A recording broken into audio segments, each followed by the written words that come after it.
formação nacional, primeira formação política, né, da Escola Luísa Marim.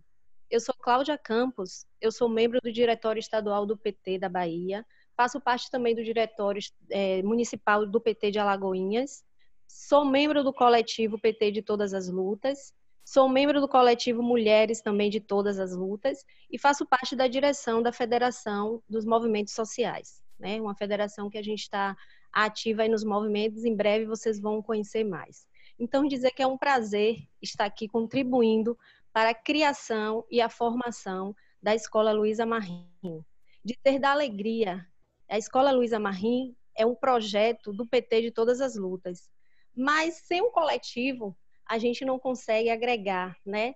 Por isso a escola ela é composta de vários colaboradores, de vários professores, de várias professoras, de vários filósofos, vários dirigentes de várias tendências do nosso Partido dos Trabalhadores, né? Um coletivo de tendências que nos ajudam a construir dia a dia essa formação. E em nome deles é que eu agradeço o sucesso desde sexta-feira à noite que nós iniciamos a formação. Então, um momento assim maravilhoso. Tivemos quase 400 inscritos nesse momento. São 11, deixa eu confirmar, 12 estados, né? Participando dessa formação.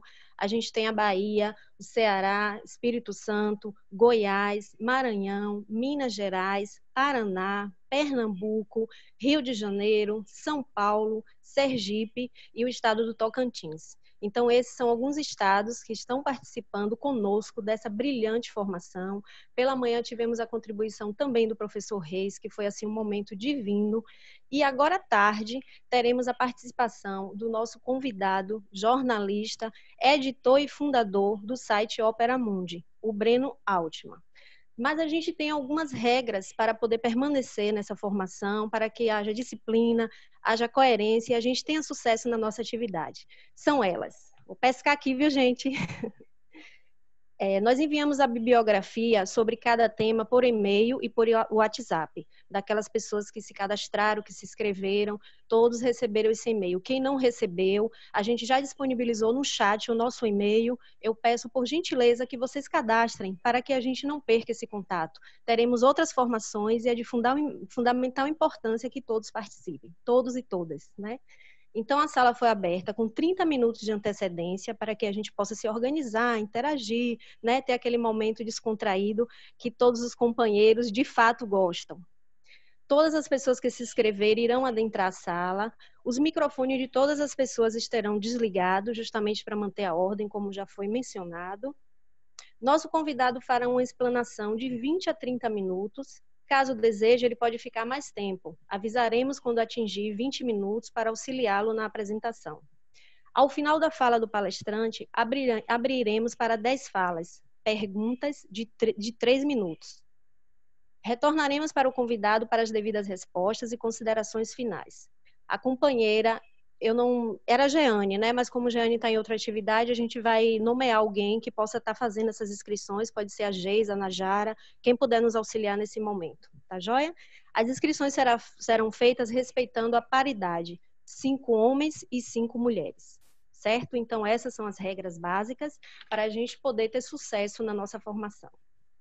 Para dar continuidade ao nosso curso de formação nesse módulo, iremos falar sobre a experiência da China, com o jornalista, fundador e diretor do site Opera Mundi, nosso querido companheiro Breno Altman, que também é filial da PT e no momento é suplente no Diretório Nacional. Ele tem ao longo da vida misturado atividade profissional jornalística com atividade política. No jornalismo, ele se dedica principalmente aos temas internacionais, tendo o site Opera Mundi como veículo especializado nas questões internacionais e na política externa brasileira. Com essa apresentação, quero dizer, Breno, que é muita honra tê-lo aqui conosco, agradecendo agradecendo a sua presença, né, por ter aceitado o convite de participar dessa formação, dizer que é um momento muito importante para todas e todos. Estamos num momento muito delicado no nosso país, então essas questões internacionais influenciam muito E a gente está aqui querendo te ouvir. Eu elenquei alguns tópicos, mas você esteja à vontade para dialogar, para debater no que achar necessário, né? Hoje a gente tem um assunto em evidência, que é o combate ao coronavírus. Então, vamos iniciar com esse tópico. Fala da sua experiência, o que é que você quer relatar para a gente, o que é que a gente precisa saber nesse momento, como está a atual situação. Tá joia? A palavra está com você e muito obrigada a todas e a todos. Antes de mais nada, boa tarde a todos os companheiros e a todas as companheiras. Queria agradecer o convite. Para mim é uma honra estar podendo participar dessa jornada de formação. Espero que possa contribuir com o debate de vocês e especialmente com o estudo de uma questão tão importante quanto a questão chinesa hoje. Eu aceito o desafio da Cláudia e quero começar a minha intervenção pelo tema da pandemia, mas depois meu objetivo é fazer uma abordagem mais ampla para que nós possamos raciocinar sobre o tema chinês com uma envergadura mais dilatada.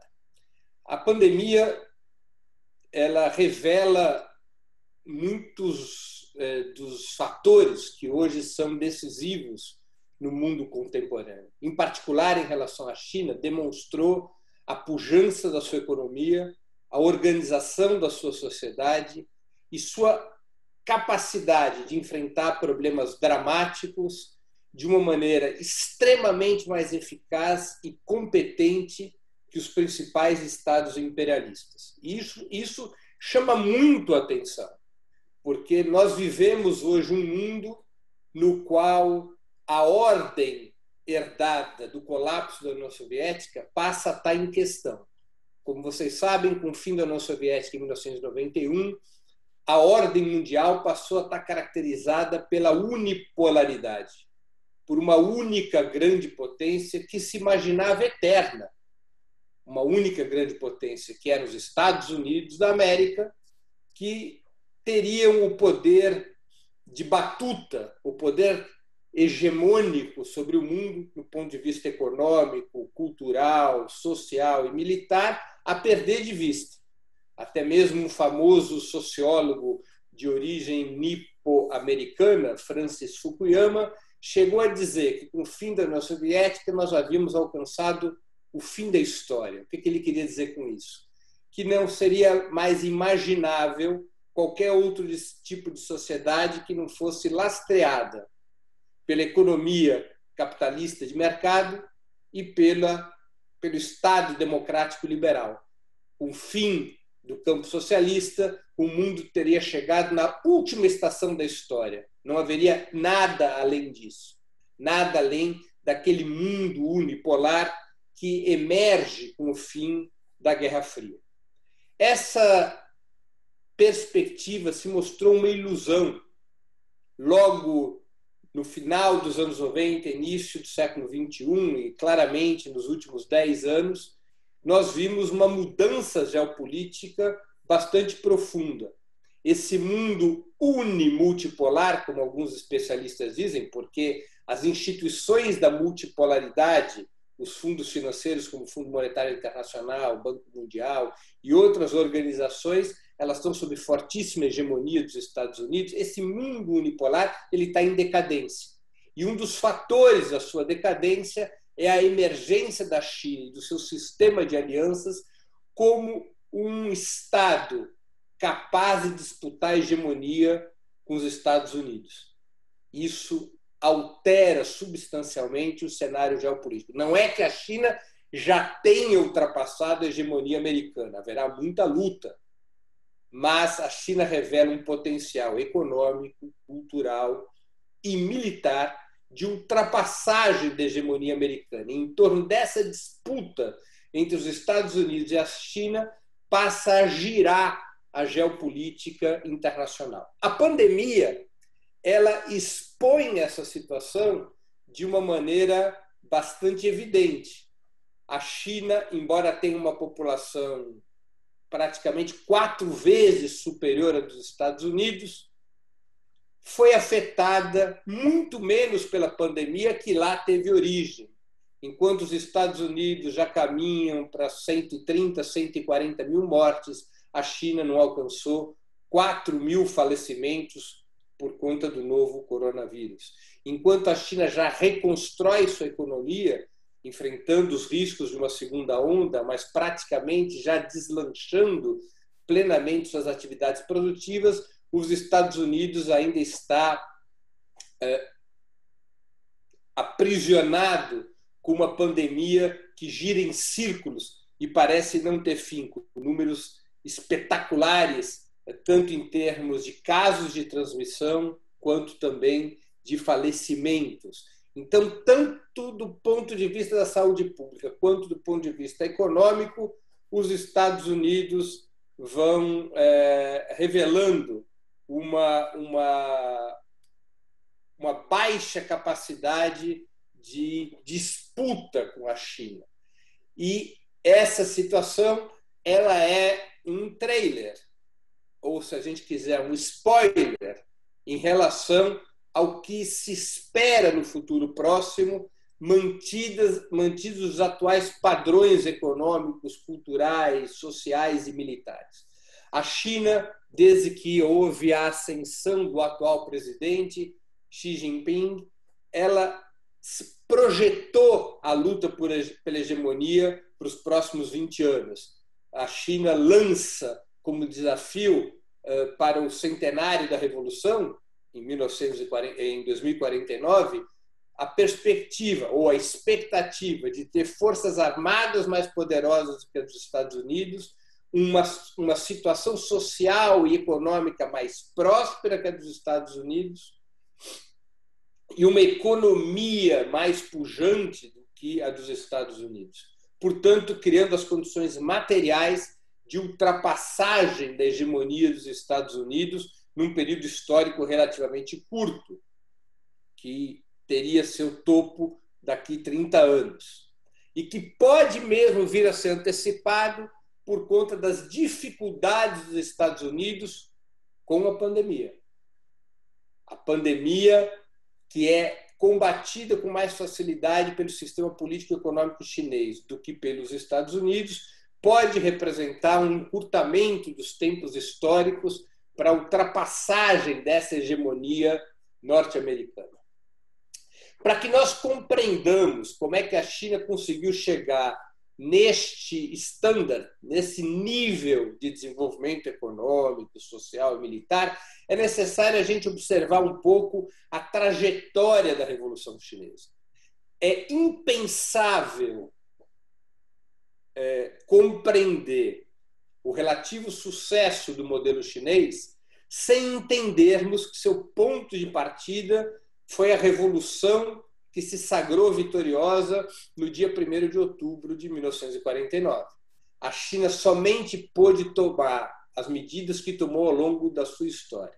A China somente pôde chegar ao patamar de hoje porque ali houve uma revolução popular que liquidou como força política as velhas classes dominantes e estabeleceu a chamada Aliança Operário-Camponesa, representada pelo Partido Comunista Chinês e pelo Exército Popular de Libertação, como um novo eixo hegemônico. Construiu-se um novo Estado, uma nova república, que é a República Popular da China, sobre os escombros do velho Estado oligárquico burguês e latifundiário, retirou a China do sistema neocolonial e estabeleceu uma nova hegemonia do país.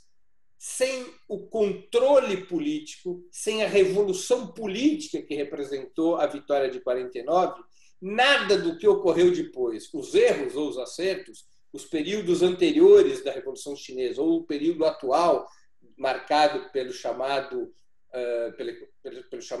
socialismo chinês ou pela economia socialista de mercado, nada disso teria sido possível.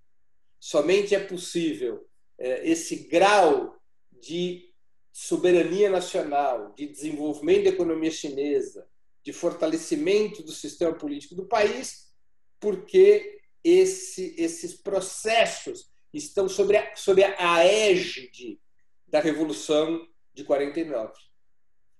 não é copiável, portanto, o modelo chinês por nenhum outro país, porque o pressuposto desse modelo é a vitória revolucionária de 49.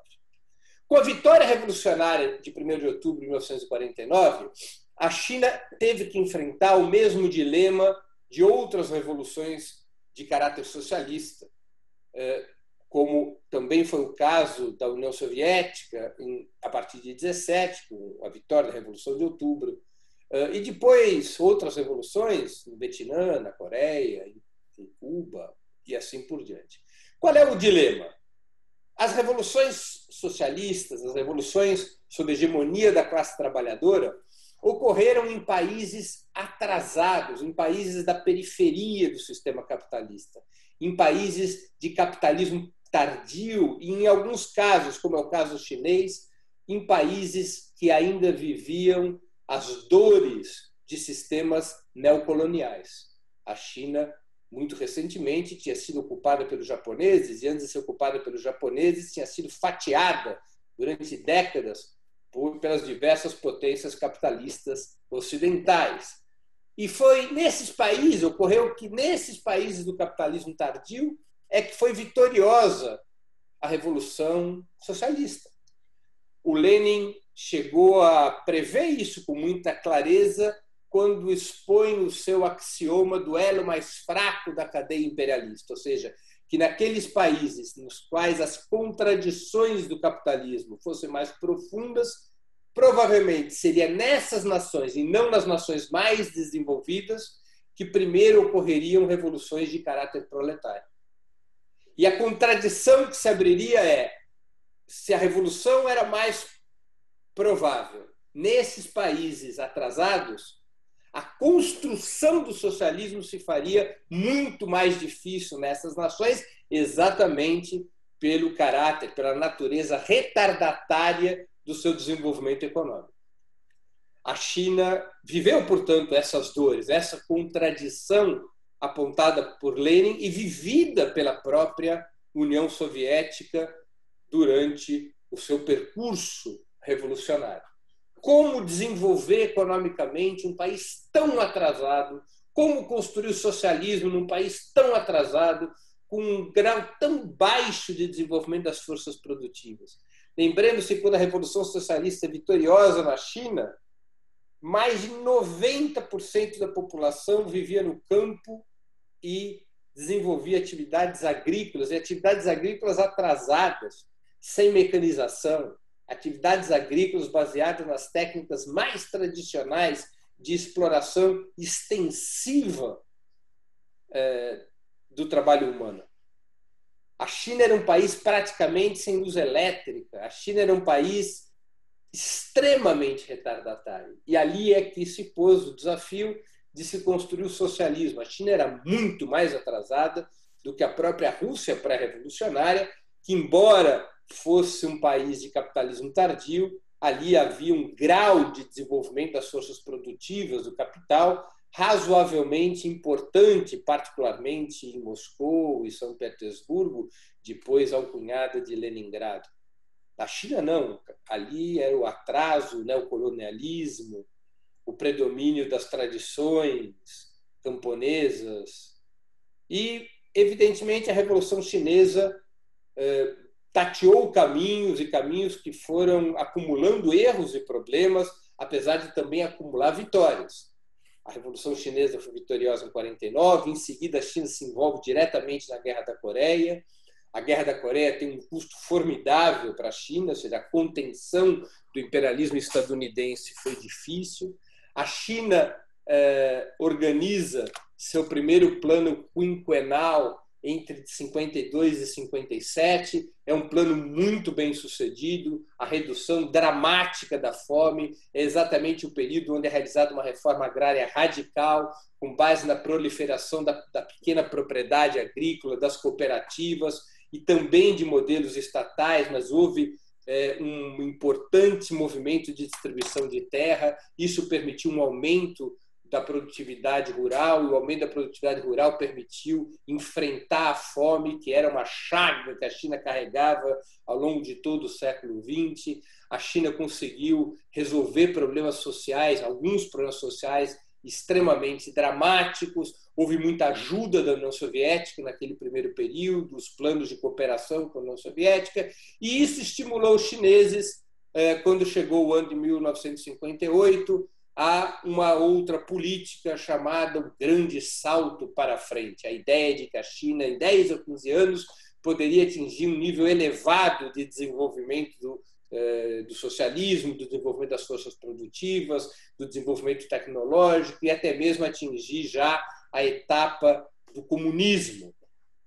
Houve ali, tanto por razões analíticas, quanto pela disputa que começa a haver com a União Soviética, um grau bastante elevado de voluntarismo da direção chinesa, sob a direção do Mao Tse-tung, sobre as possibilidades de desenvolver rapidamente o socialismo na China, com base em paradigmas aplicados pela União Soviética entre o final dos anos 30 e dali por diante, com a estatização generalizada dos meios de produção e distribuição, com a passagem da propriedade total para as mãos do Estado, como havia sido aquele modelo da industrialização forçada, da industrialização e da coletivização forçada do campo, aplicado pela União Soviética sob o comando de Stalin nos anos que antecedem o ataque nazista de 1941 e, portanto, antecedem a Segunda Guerra Mundial. A coletivização forçada e industrialização acelerada na União Soviética, ela ocorre a partir de 1929, se estenderia pelos anos 30 e seria um componente importante para poder enfrentar o esforço de guerra e também no que diz respeito ao desenho do que seria, do ponto de vista econômico e social, a União Soviética, dos seus avanços e virtudes e também dos seus dramas e erros. O grande salto para frente também deve ser compreendido, como eu já disse, como parte do conflito entre a União Soviética e a China. Em 1956 se reúne o 20º Congresso do Partido Comunista da União Soviética, sob a direção de Nikita Sergeyevich Khrushchev, substituto de Stalin. Stalin tinha falecido em 53. E ali, no 20º Congresso, duas forças confluem para um discurso que entraria para a história como relatório secreto de Khrushchev, que de secreto nada tinha, que logo foi tornado público no Ocidente, e que era um relatório no qual se denunciavam os supostos crimes de Stalin.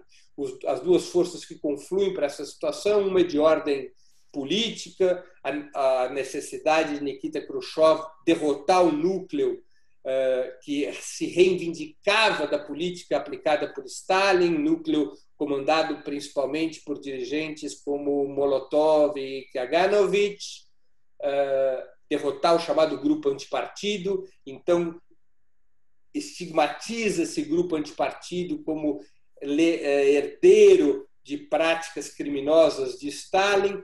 E uma outra força que também conflui para isso era a lógica de Khrushchev de reformar o modelo econômico soviético, especialmente no que dizia respeito à agricultura, considerando que a estatização generalizada da agricultura havia fracassado, especialmente no período do pós-guerra, com a União Soviética perdão, tendo padrões, tendo números de desenvolvimento agrário muito inferiores aos Estados Unidos. Embora a União Soviética revelasse pujança na produção de aço, na indústria de infraestrutura, de bens de equipamento, na indústria espacial, do ponto de vista da agricultura e dos bens de consumo durável e semidurável, a União Soviética revelava uma produtividade muito baixa e Khrushchev queria reformar o modelo herdado de Stalin, o modelo que, como eu já disse, havia sido construído durante o período da industrialização forçada, da industrialização acelerada e da coletivização forçada do campo, da estatização da propriedade agrária. Os chineses faziam um movimento oposto para se contrapor à lógica soviética e, acreditando na eficácia daquele modelo estabelecido por Stalin nos anos 30, o grande salto para frente, ele, em grande medida, se inspira ou até mesmo copia o que havia sido aquela etapa dos anos 30 na União Soviética. apostando na coletivização do campo, apostando na construção por disciplina estatal de cooperativas, acreditando que esse processo, né, de estatização da agricultura permitiria ter os recursos necessários para a industrialização acelerada e, claro, tentando forçar a União Soviética a manter pactos de apoio a esse modelo na China, embora já se confrontando contra Khrushchev em torno de qual modelo, de qual política internacional a ser seguida. Não se deve subestimar que havia entre os chineses e os soviéticos, a partir especialmente do início dos anos 60, um conflito sobre a política externa. Enquanto a União Soviética buscava, ironicamente, uma política externa muito semelhante à da China de hoje, baseada nos três todos e nos dois pacíficos, né? Como os chineses alcunhavam a política do Khrushchev, o que eram os três pacíficos dos dois todos? Coexistência pacífica entre socialismo e capitalismo, ou seja, a contenda entre os dois campos não deveria ser resolvida pela guerra por conta da existência de armas nucleares. Emulação pacífica, concorrência pacífica, os dois sistemas concorreriam entre si sem entrar em confronto armado. Emulação pacífica, ou seja, essa concorrência faria com que cada um dos dois sistemas buscasse emular o que o outro teria de melhor, para aumentar a produtividade. Os dois todos, Estado de todo o povo e não mais Estado da ditadura do proletariado, e Partido do todo o povo, idem, ou seja, não mais um partido apenas da classe operária, mas a ideia de que a luta de classes do socialismo, ao contrário do que predizera Stalin nos anos 40 e 50, a luta de classe, ao invés de se radicalizar, ela se atenuaria com o avanço do socialismo, e essa é a própria caracterização do Estado e do partido, deixaria de estar vinculado a uma específica classe social, a classe operária, o proletariado, e passaria a ser uma representação de todo o povo, no nível estatal e no nível partidário. Os chineses colidem com essa política soviética, os chineses continuam a falar em guerra anti-imperialista, a associar a ideia de revolução à ideia de guerra, e isso está acoplado ao grande salto para frente. Então, nós temos aí a cisão, aquilo que o mundo ocidental chamou da cisão sino-soviética, ou seja, o confronto entre as duas grandes potências socialistas em torno tanto da política econômica, tanto em torno da política de desenvolvimento do socialismo, quanto em termos de política internacional. O grande salto para frente foi um rotundo fracasso. A economia chinesa estava destroçada depois de 4, 5 anos do grande salto para frente. Com aqueles avanços obtidos na agricultura e no combate à fome no período anterior do primeiro plano quinquenal chinês, quando ainda se apoiava as pequenas propriedades, aquela situação havia sido revertida, a China não conseguira acelerar seu desenvolvimento industrial, vivia uma crise agrícola importante, e isso provoca uma crise política no Partido Comunista Chinês, em vários planos. Um plano foi radicalizar o enfrentamento contra a União Soviética, atribuindo a ruptura dos pactos da União Soviética com a China parte do fracasso do grande salto para frente. A União Soviética, em função da política internacional chinesa, de buscar um grau maior de conflitividade com o imperialismo estadunidense, a União Soviética rompe vários pactos com a China, pactos de financiamento, de investimentos, pactos de apoio militar. Isso efetivamente enfraquece a economia chinesa e enfraquece o grande salto para frente. Os chineses relativamente tinham razão, embora os soviéticos tivessem tomado uma decisão com o receio de que a política internacional chinesa precipitasse e arrastasse um confronto com os Estados Unidos, arrastasse a própria União Soviética. Os chineses, enfim, têm alguma lógica na sua explicação. Agora, também internamente, há um conflito entre aqueles que defendiam um modelo mais próximo à chamada nova política econômica do Lenin, estabelecida em 1920, mais próximo daquelas reformas do próprio Khrushchev, entre setores que faziam uma autocrítica do grande salto para frente, acenando para a necessidade da construção do socialismo combinar formas privadas de propriedade e mercado, e o núcleo mais próximo a Mao Tse-tung, que considerava que, além da União Soviética ter sabotado o grande salto para frente, em sua avaliação, o que havia ocorrido na China foi um freio, ou seja, a burocracia estatal e partidária havia impedido a aplicação plena das medidas previstas no grande salto para frente, e que, portanto, para poder desenvolver uma política econômica nos moldes previstos para o grande salto para frente, era necessário antes destruir a burocracia estatal e partidária, e a resposta predominante na China por 10 anos aos fracassos do grande salto para frente não foi um modelo tipo NEP ou um modelo tipo Khrushchev, foi a Revolução Cultural.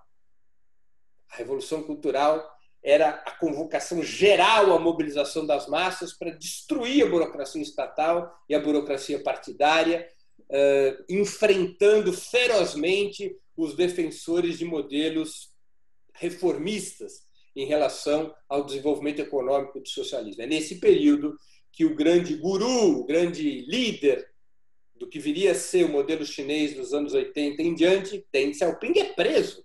Deng Xiaoping é uma vítima da Revolução Cultural, assim como outras de lideranças daquele período, lideranças que tinham participado da vitória revolucionária de 49, que eram lideranças, que eram dirigentes importantes do Partido Comunista Chinês, e são detidos, presos, condenados durante a Revolução Cultural. A Revolução Cultural piora ainda mais o estado da economia chinesa. A economia chinesa vive momentos dramáticos nos anos 60, nos anos 70, que correspondem à etapa final do núcleo histórico da direção da Revolução de 49. Mao Tse-tung viria a falecer em 76, mesmo ano em que morreria o primeiro-ministro da China, Zhou Enlai.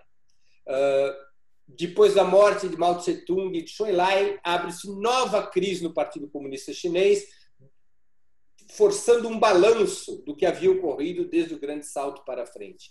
Neste processo, que se estenderia até os anos 80, colidiriam dois grandes grupos. Um grupo que entrou para a história como Gangue dos Quatro, liderado pela própria viúva de Mao Tse-tung, que propunha continuar na toada da Revolução Cultural e aprofundá-la. Outro grupo que já emerge sob o comando de Deng Xiaoping, que propõe uma reforma radical do socialismo na China.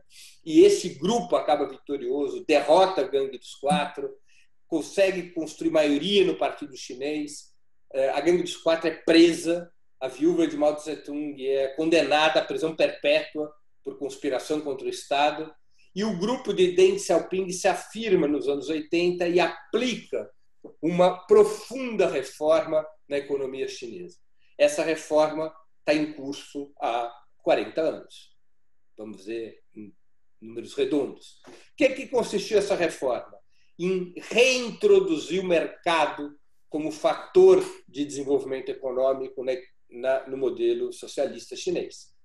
O Deng Xiaoping ele promove várias reformas importantes. Uma reforma agrária que distribui terra para os camponeses privados, ou seja, os camponeses podiam ser proprietários, não podiam vender as terras, mas podiam ter o usufruto privado da terra e liberdade para fixar seus preços e para distribuir nas cidades, e gerando um novo ânimo na produtividade agrícola, já que os camponeses poderiam lucrar com a produção agrícola e não estariam mais submetidos nem à propriedade estatal forçada das fazendas, nem estariam submetidos à compra compulsória aos preços do Estado. Os camponeses poderiam fornecer alimentos para as cidades, fixando o preço pela lógica da oferta e da demanda.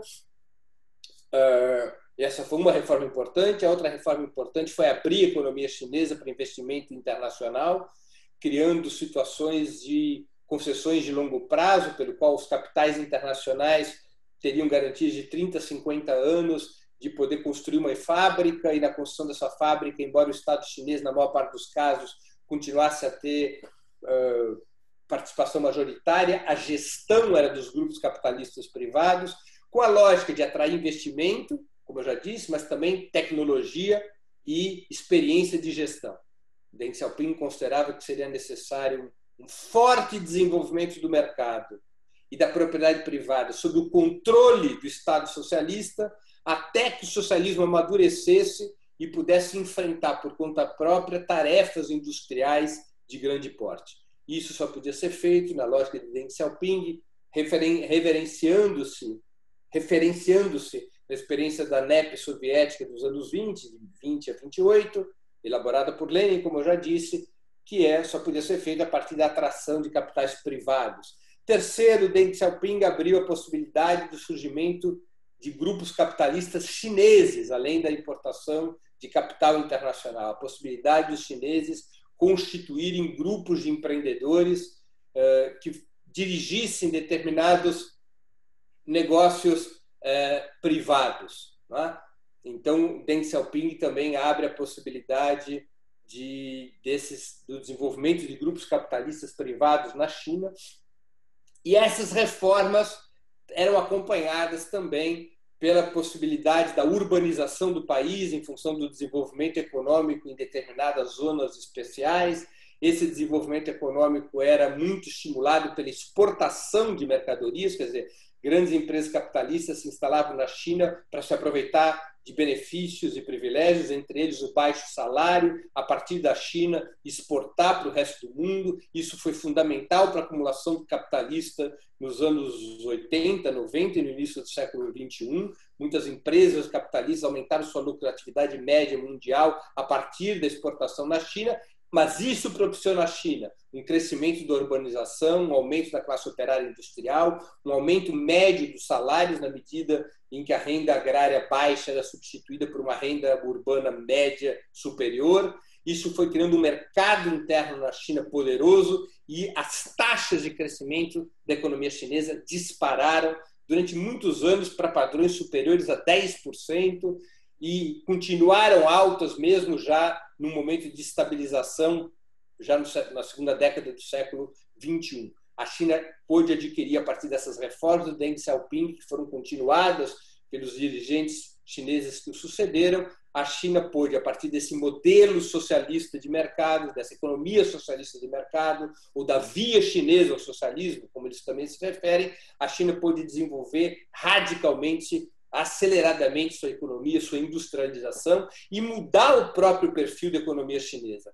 A economia chinesa, nos últimos anos, nos últimos 10 anos, já deixou de ser uma economia marcada pela exportação de mercadorias e serviços e passou a ser uma economia marcada pela exportação de capitais e tecnologia. A China acumulou tamanha reserva internacional a partir do comércio, acumulou tamanha concentração de capital nas suas mãos que hoje a China disputa com os estados imperialistas a inserção em outros territórios, não só na Ásia, mas também na África, na América Latina, na própria Europa e dentro do próprio Estados Unidos. É notório, há 15 anos atrás, uma empresa chinesa, a Lenovo, comprou o departamento de microinformática da poderosa e lendária IBM. O ThinkPad, que eram os laptops da IBM, foram adquiridos pela Lenovo. Hoje tem essa marca, Lenovo, uma empresa chinesa, comprando ativos, comprando pedaços de empresas norte-americanas. A China passou a disputar, portanto, territórios de investimento com os estados imperialistas. A China passou a ter desenvolvimento tecnológico autóctone. A China hoje disputa a tecnologia da próxima revolução do conhecimento, que é a tecnologia 5G.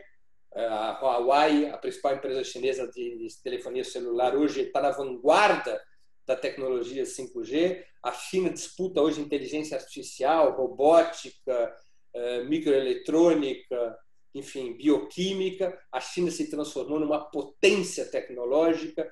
A China, com isso, pôde criar a base para projetar uma economia de alta prosperidade, uma sociedade de alta prosperidade, uma economia de vanguarda e, com base na economia de vanguarda, forças armadas mais poderosas que as dos Estados Unidos. Portanto, este processo levou a China a um patamar na qual ela pode se colocar a tarefa da disputa de hegemonia com os Estados Unidos. A China, para isso, constitui um sistema de alianças, especialmente na Ásia, mas também fora da Ásia. Sua aliança com a Rússia é essencial, a construção do BRICS é essencial para a China, a construção a constituição também de planos de desenvolvimento internacional que possam alterar a relação da China com outros países, particularmente outros países da periferia do sistema capitalista. Chama atenção para a nova Rota da Seda, que é um programa de construção de infraestrutura de gigantesco porte, que vai significar, quando tiver concluído, 60 ou 70 vezes o valor do Plano Marshall, que os Estados Unidos usou e financiou para reconstruir a Europa no pós-guerra. Nós estamos falando aí, portanto, de trilhões de dólares que os chineses estão dispostos a investir para integrar o desenvolvimento da infraestrutura dos países da Ásia, mas também atingindo a América Latina e até mesmo a Europa. Então, a China adquiriu uma pujança econômica de grande porte, com problemas internos. É evidente que esse tipo de desenvolvimento econômico acelerou a desigualdade social na China, criou uma classe de capitalistas importante, embora sem poder político, porque o poder político continua controlado pelo Partido Chinês. Os capitalistas chineses eles têm liberdade econômica, mas não liberdade política. É um ensinamento na China em relação à experiência soviética, do fim da União Soviética com Gorbachev, ou seja, não houve a liberdade econômica, não se associou à liberdade política, o capital não pode ter influência política, não pode ter controle do Estado, não pode ter partidos políticos, não pode ter imprensa, não pode ter alianças internacionais. Ele tem que estar circunscrito à sua atividade econômica, e ele é duramente controlado pelo Estado. O Estado chinês controla todas as atividades econômicas, incluindo as atividades privadas. Com Xi Jinping, esse controle aumentou, incluindo a participação dos trabalhadores pela via sindical nos conselhos das empresas privadas, de tal maneira que mesmo o capital privado na China esteja associado à sua estratégia de disputa contra-hegemônica com os Estados Unidos. Quero finalizar lembrando que a China aprendeu com a experiência soviética em vários planos, entre eles o plano da geopolítica. A China considerou que a União Soviética havia precipitado, ironicamente, né, porque lembremos qual era a posição chinesa, como eu já me referi, nos anos 50 e 60. Mas, modernamente, a China passou a considerar, a partir de Deng Xiaoping, que os soviéticos haviam precipitado o enfrentamento com o imperialismo quando ainda não tinham condições econômicas de fazer frente ao que era a economia dos Estados Unidos. E que, portanto, a China só poderia colocar tarefas de disputa de hegemonia depois que tivesse construído as bases econômicas para isso. Então, a China se dedicou nos últimos 30, 40 anos a construir essas bases econômicas e projeta a consolidação dessas bases econômicas para os próximos 20 a 30 anos, quando então a China estaria em condições de lutar diretamente pela hegemonia contra os Estados Unidos.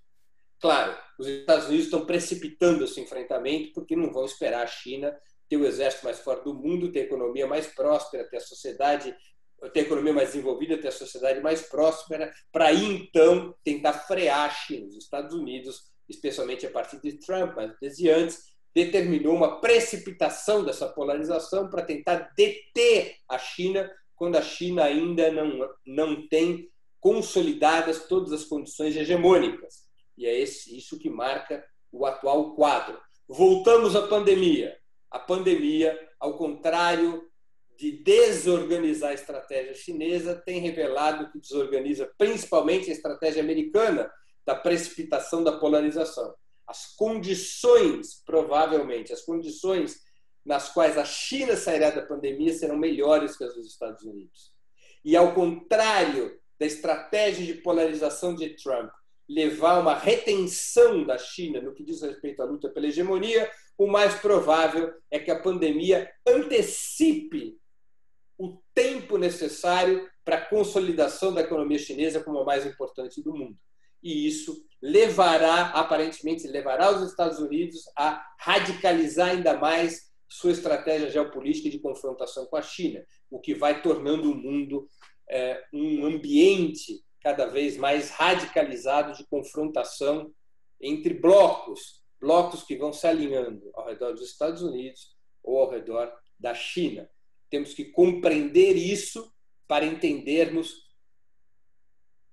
como desenvolver uma estratégia de esquerda, uma estratégia anti-imperialista em territórios como o latino-americano e especificamente o brasileiro. Ou seja, nós estamos num mundo no qual essa polarização se aprofunda e, portanto, não é razoável imaginar uma estratégia de poder do ponto de vista da classe trabalhadora na América Latina e no Brasil, sem levar em conta esse cenário internacional, sem termos uma política internacional que dê guarida a uma estratégia interna. E essa política internacional efetivamente passa por uma compreensão, por uma leitura geopolítica marcada pela polarização entre os Estados Unidos e China, pela decomposição do mundo unipolar originário do fim da União Soviética, pelas possibilidades de construção de um mundo multipolar baseado no cerco e na desidratação do imperialismo dos Estados Unidos. Portanto, a necessidade de uma política anti-imperialista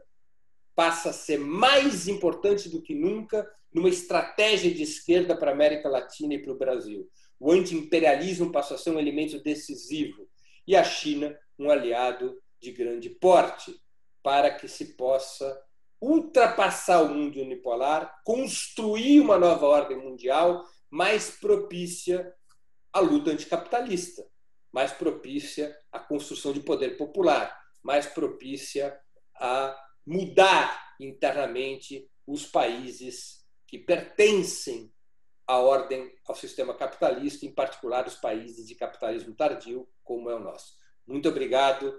Imagino que eu passei um pouco do tempo de exposição, mas talvez tenha sido possível apresentar os marcos do meu raciocínio sobre a questão chinesa. Perfeito, Breno. Muito obrigada. Estamos todas e todos aqui maravilhados. O chat, o pessoal está lá lhe parabenizando. Realmente é uma aula, é um ensinamento assim muito grande, né? Então a gente reforça a importância de uma formação política, principalmente nesse momento. Como a gente relatou anteriormente, agradecer mais uma vez a presença de todas as companheiras e companheiros que abrilhantam nossa formação nesse momento. Agradecer ao coletivo PT de Todas as Lutas por essa iniciativa. A gente sabe que não é fácil. Há tempo, o partido não tem uma formação política, então nós fomos ousados. Estamos aqui enfrentando todos os obstáculos, né? E diante de uma pandemia, a gente tem aqui um número expressivo de participantes.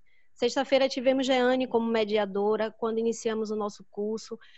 Tivemos aqui vários debates excelentes. Hoje pela manhã tivemos Tâmara. Então, eu quero reforçar a importância também dessas companheiras nessa luta e dizer, Breno, que é um momento assim muito rico. A gente já tem algumas inscrições. Eu quero fazer algumas saudações aqui rápidas. Ao longo do nosso bate-papo, a gente vai saudando para não ficar cansativo. Se eu esquecer de alguém, me perdoem e vão sinalizando no chat que eu vou tentando aqui nomear um por um, ok? Quero saudar aqui a companheira Andréa, de São Paulo, ela trabalha no Sindicato dos Servidores Públicos, a Sema Mocio, que é vice-presidente do PT de Salvador e coordenadora do Movimento Sem Teto, Walter Lúcia, que é nossa querida Theo, da direção da Federação dos Movimentos Sociais, e a Bárbara, pré-candidata vereadora de Suzano, São Paulo. É uma honra ter vários companheiros valorosos entre nós. Em nome de Jamerson e Cláudia Patrocínio, quero saudar todos os pré e pré-candidatas pelo PT de Salvador, Geisa da Chapada Diamantina, nosso querido professor Reis, que já se inscreveu aí, vamos debater já já com ele, Patrícia Polônio de Itaberá, São Paulo, Ioná Pereira de Juazeiro, e ao decorrer do curso eu vou fazendo mais registros para não ficar cansativo, tá bom?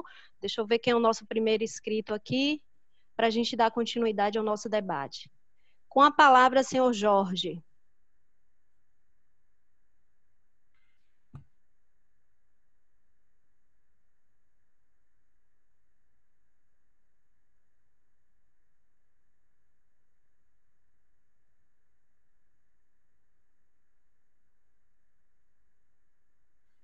Alô, estão ouvindo agora?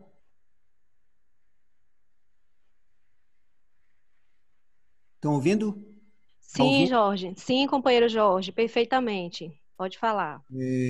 Primeiramente, eu quero saudar o Breno, né? O Breno Altman, que eu ando acompanhando bastante. Adoro ouvir suas ponderações sobre política internacional e, particularmente, sua concepção teórica sobre o próprio Partido dos Trabalhadores, né? Breno, eu gostaria de fazer a seguinte colocação, uma questão que é colocada para você. Me diga uma coisa, em relação à China, a gente vê todo esse crescimento espetacular que ela teve durante os últimos 20 anos, né, que realmente foi um crescimento espetacular. Primeiramente, a gente tem aquelas críticas quando se viu o desenvolvimento industrial da China, o desenvolvimento todo produtivo da China, em cima de uma exploração da força de trabalho do chinês, né? E passou a exportar para o mundo. A pergunta que eu quero colocar para você é a seguinte: o modelo chinês, ele, a partir do momento em que ele invade o Tibete, faz uma ação no Tibete imperialista, ele não tende também, esse modelo, a se tornar um modelo que vá superar os Estados Unidos e passe a ser um modelo, torne-se, tenha um papel imperialista no mundo, a partir desse modelo que ele vem seguindo e a partir desse exemplo que ele vem fazendo com o Tibete? Essa era a colocação que eu queria fazer para você aí, que é uma dúvida que eu tenho em relação a essa ação que o governo chinês tem em relação ao Tibete. Ok, senhor Jorge, Obrigado. muito obrigada. Vamos acumular as perguntas, Breno, e daqui a pouquinho você continua respondendo, ok? Com a palavra agora a companheira Martinha.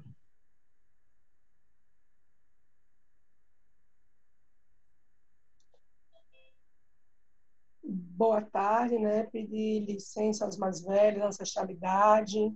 Eu sou Marta Almeida, sou aqui da tradição da Gogodum, faço parte da resistência socialista, sou daqui do PT de Pernambuco, Recife.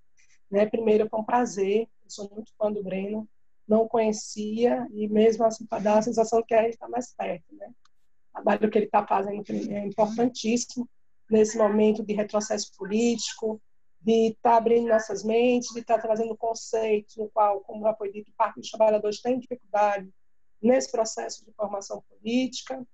E aí a pergunta que fica é: que saída para nós, povos e comunidades tradicionais?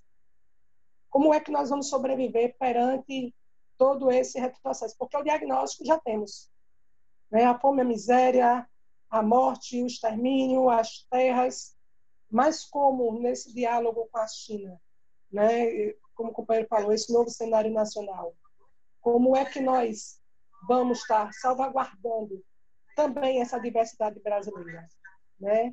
Quero reafirmar aqui a importância, né, dessa formação, dessa escola, porque estamos no meio das mulheres pretas. Ontem fez 26 anos do falecimento da nossa grande líder, Lélia Gonzalez, mulher preta que construiu, né? E a importância de trazer a história das mulheres revolucionárias em nossos debates. É preciso que a gente reafirme, né, esse papel, né, enquanto nossas mulheres ajudaram nesse processo do socialismo, né, do enfrentamento ao machismo, ao racismo, nessa perspectiva da gente não ser mais só coadjuvante, mas também que a gente possa ser dono e protagonista da nossa história. E aí a importância da gente manter essa diversidade, não só para dentro do Partido dos Trabalhadores, mas também trazer esse protagonismo na perspectiva da nossa linha, da nossa história, não é?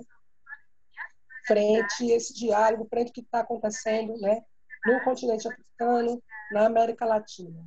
Então, muita força, muita chance para nós, fora Bolsonaro, porque dizer fora Bolsonaro é dizer que as vidas negras importam, é dizer pela vida das mulheres, é falar sobre o sistema capitalista que está nos matando. Então, muita força, muita fé, vamos que vamos, juntos somos fortes, separado foi gol. Achei. Axé, companheira Martinha, muito obrigada pela sua contribuição. Antes de iniciar o curso, eu parabenizei essa força da mulher. Essa formação está me deixando mais gratificada do que já sou. Sempre lutei, sempre estive ativa. Então, ver a presença de vocês participando ativamente, então, é um prazer assim imensurável, tá bom? Vamos chamar agora o companheiro Wagner. Wagner, ele atualmente está no Vietnã, né? Um companheiro honroso nosso, e esteve na China no início da pandemia. Então, ele quer fazer algumas contribuições. Wagner, a palavra está contigo. Estão me ouvindo? Alô? Só Sim, um minuto. Wagner. Perfeito. Boa tarde. Ok. Boa tarde a todos e todas que estão aí no Brasil. Eu tô com essa cara aqui de sono, que aqui já é 1h da manhã, mas não pude deixar de participar e tentar contribuir ao máximo aqui com essa formação. Formação política é de extrema importância para o fortalecimento do partido, para o fortalecimento dos companheiras, entender melhor a conjuntura. Bem, aqui no Vietnã, o Vietnã venceu o coronavírus de forma, assim, como eu posso dizer, assim, surreal, né? Aqui não teve nenhuma morte e também teve pouquíssimos casos. Na China, quando eu estava lá em Wuhan, eu moro em Wuhan, eu estudo na Universidade de Hubei, que é a província. Na universidade, quando começou os casos, já no final de dezembro, a gente não tinha muita noção do que acontecia. Sabia que estava surgindo doença, mas ninguém exatamente sabia o tamanho ou a gravidade da doença. Mas eu já estava com a passagem comprada para vir para o Vietnã em janeiro. E quando eu vim para cá, 2 semanas depois é que começou, fechou a cidade, começou todo o trabalho do governo da China em atuar de forma forte para resolver o problema, né? Construção de 2 hospitais em 2 semanas, fechou a cidade para impedir que... Porque o Wuhan fica no centro da China e é um dos principais locais de acesso pelo trem-bala. Então, todos os locais da China podem ser acessados através de Wuhan. Como posso dizer, um lugar de articulação do país. E se não tivesse fechado a cidade como fez, o coronavírus ia se espalhar de forma extremamente forte para todas as províncias da China, e um país com mais de 1 bilhão de pessoas ia ser uma catástrofe. E a China tem trabalhado desde o começo para tentar evitar o máximo possível os danos da epidemia, né? Então, é que no Brasil e nos Estados Unidos já passou de 70 mil já no Brasil, né? Nos Estados Unidos já passou de 100 e tantos mil. Já dá em 120, 130 mil. Enquanto a China, que tem uma população de 1,5 bilhão, chegou a 5 mil, né? Nem chegou a 5 mil.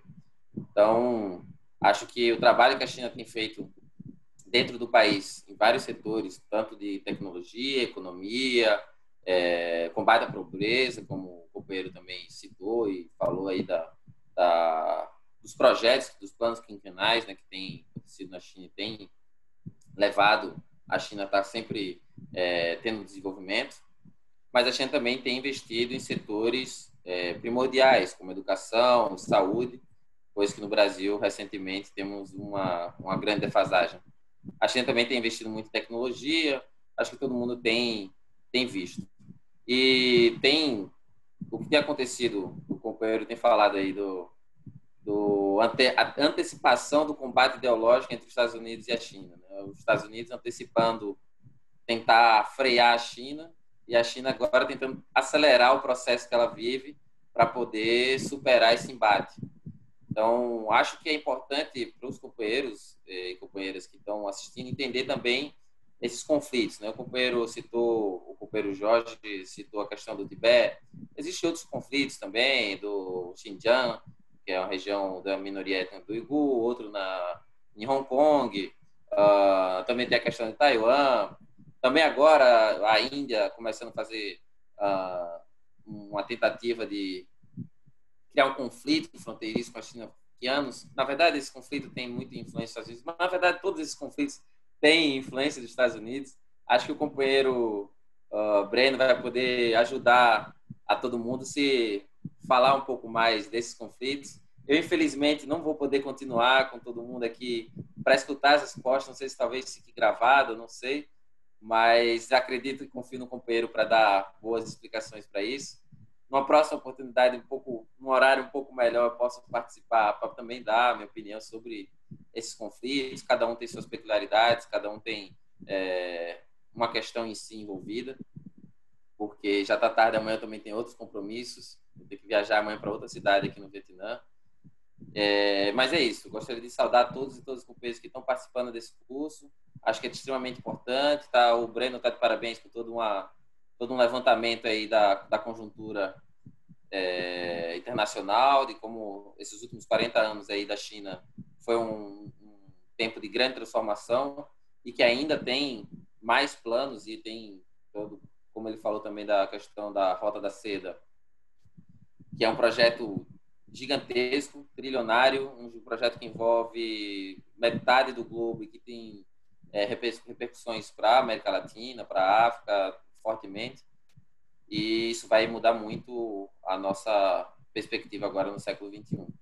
Acho que a companheira também, Martinha, falou questões importantes, a gente saber qual é a nossa saída, em qual direção a gente tem que tomar, vendo essa conjuntura, analisando a China, será que esse modelo dá para ser aplicado para o nosso país, dá para a gente trazer influências para que a gente também consiga combater a pobreza, para que a gente também consiga trazer desenvolvimento, emprego, renda para o nosso povo.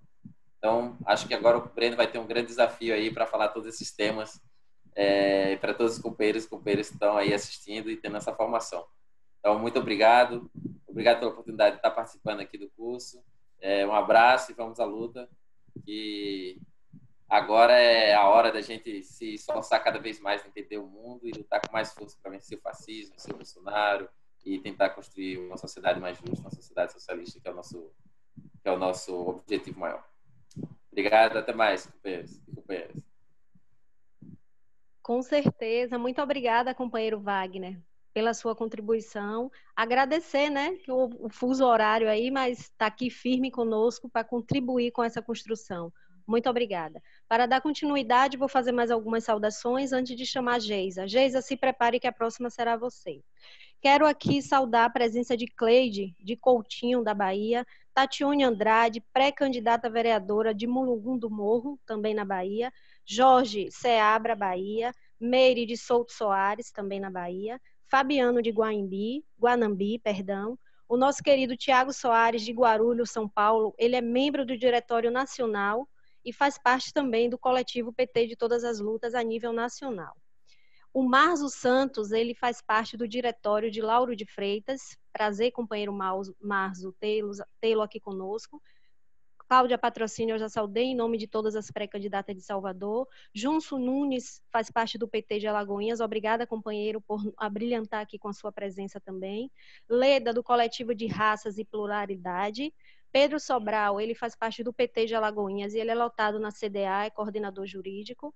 E Usca, Vitória, Jane, Neia, Geisa, Renata Rossi, todas as mulheres maravilhosas que compõem o coletivo PT de Todas as Lutas. São essas mulheres que nos fortalecem a cada dia a estar construindo um mundo melhor. Com a palavra, Geisa.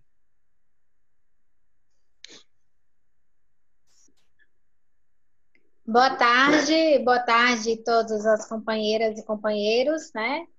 Dizer que é assim, desde ontem que a gente vem bebendo dessa água de formação, né? Nós que estamos aqui eu sempre reforço, nós que estamos no interior, e o PT de Todas as Lutas inova, se reinventa, trazendo essa formação, preenchendo essas lacunas, né? De formação política mesmo, e a gente consegue agora se formar, mesmo vivendo esses tempos pandêmicos, né? Mesmo só fazer uma saudação. Feliz com o professor Jorge, né? O professor Jorge, que é membro do Diretório Municipal daqui de Ceabra, e tenho certeza que iremos construir, vamos nos fortalecer aqui no interior, aqui na Chapada, professor. Gostaria também de agradecer ao professor Reis, que escutar o professor Reis cada dia nos fortalece. Eu tive a oportunidade de participar do primeiro módulo presencial lá em Salvador, mas digo que esse segundo módulo, esse segundo curso, né, que mesmo de forma virtual, foi como o Cris disse hoje de manhã. A gente se transporta para uma sala de aula e se fortalece. Gostaria também de agradecer ao Breno, que uma excelente reflexão, né? Nós vamos ter que nos reinventar a partir de agora, vamos ter que nos entender em que questão estamos precisando. E no mais, Claudinha, boa tarde a todos e um excelente curso hoje e amanhã. É isso.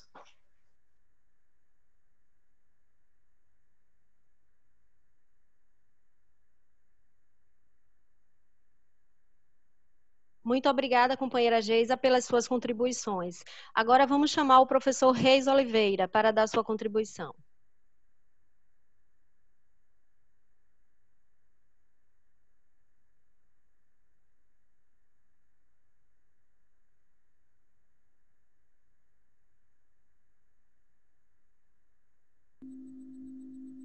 Muito bem, companheiros e companheiras, boa tarde a todos e todas.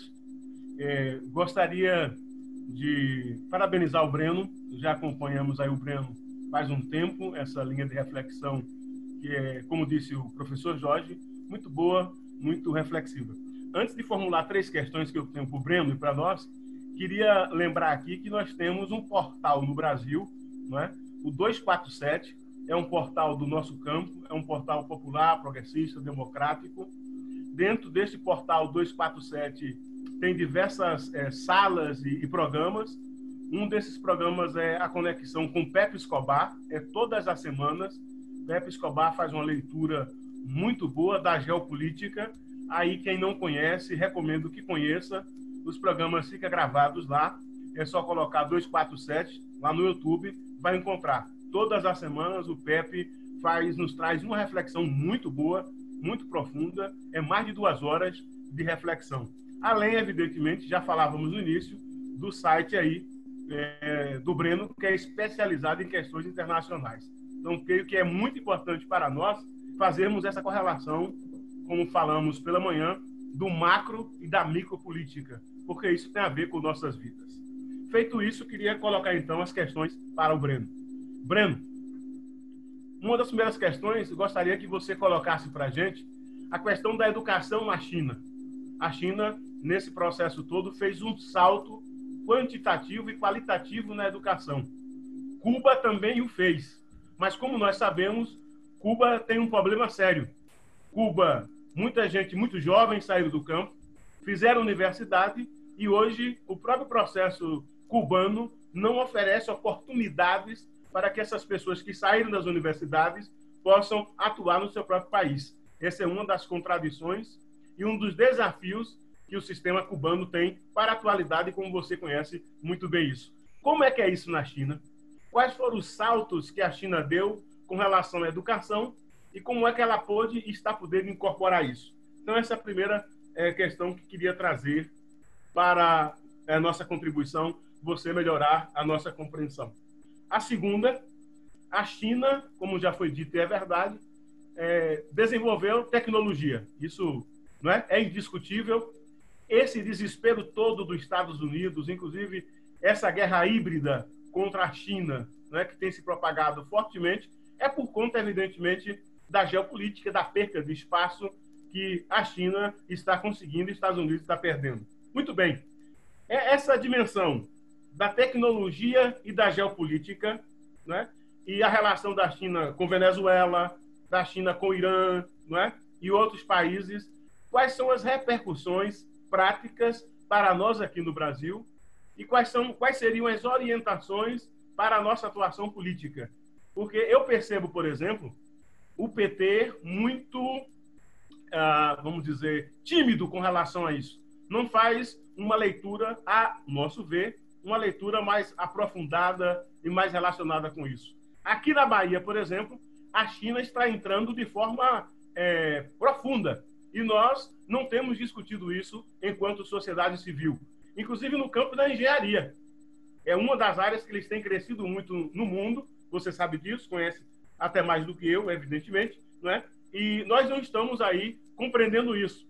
E só para dar um elemento, a entrada da China aqui na Bahia já estará afetando, tem projetos, megaprojetos, que vai estar enfrentando e interferindo na vida dos povos indígenas e dos povos de matriz africana, já que a companheira Martinha colocou isso. Há, inclusive, já na Bahia, por parte dos movimentos sociais e populares ligados ao campo, uma tentativa de articulação para enfrentar essa questão.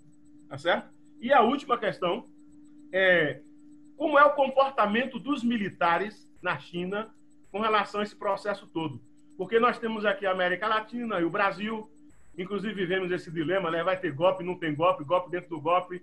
E eu penso que há um desconhecimento profundo, porque a China, estrategicamente, também preparou seus militares. E tem uma correlação, inclusive, com a Rota da Seda, que, como Wagner disse, é muito importante para esse processo. Graças.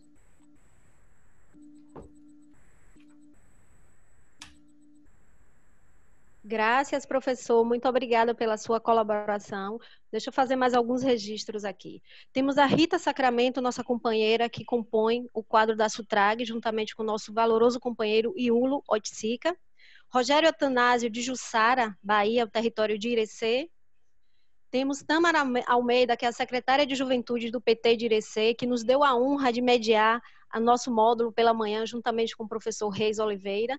A Jeane dos Anjos, que é a nossa coordenadora aqui do curso de formação, que muito me honra, Jeane, fazer parte desse grupo com você, certo? Todo o meu abraço, todo o meu carinho e respeito.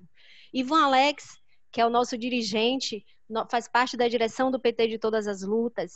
Então, Ivan, prazer estar do seu lado também, um companheiro honroso aí que faz essa construção diária. Wagner, do Vietnã, né, já saudei, desculpa porque eu tinha anotado antes. Temos aqui o companheiro Antônio Dória, de Itanhaém, São Paulo, Litoral Sul. Ele é pré-candidato a vereador também lá em São Paulo. Temos o Marcos Cordeiro, do Setorial Interreligioso e de Direitos Humanos do PT de Todas as Lutas, também de São Paulo. E Carlos, do Extremo Sul, na Bahia, de Teixeira de Freitas. Então, com esses agradecimentos, com esses registros, eu quero reforçar que a Escola de Formação Luísa Marim é um projeto do coletivo do PT de Todas as Lutas, mas sozinho a gente não consegue. Então, a gente tem uma construção coletiva com outros membros do coletivo, de outros coletivos do PT. Temos os professores que estão aqui, todos solidários a essa construção, de grande valia, vários intelectos, vários filósofos, vários professores. Então, isso nos fortalece.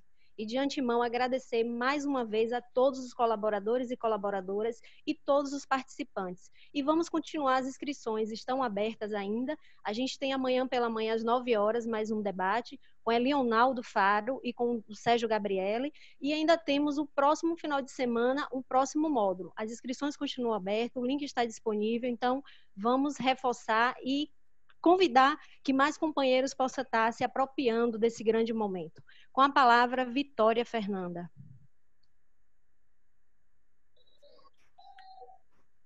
Estão me ouvindo?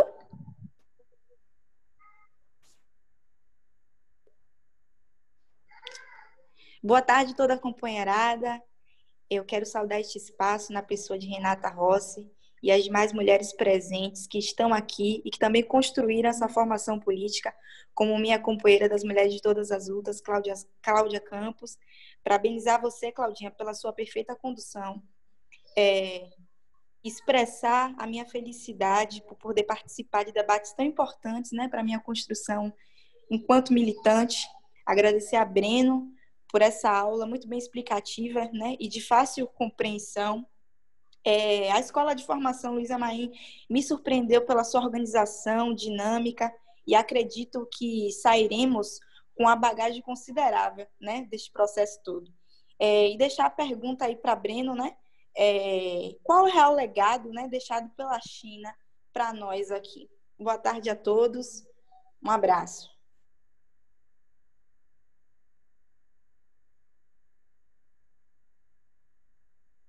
Obrigada, Vitória, pela sua contribuição. Agora quero convidar o companheiro Tiago Soares, do Diretório Nacional de São Paulo e do coletivo PT de Todas as Lutas. A palavra é com você, Tiago.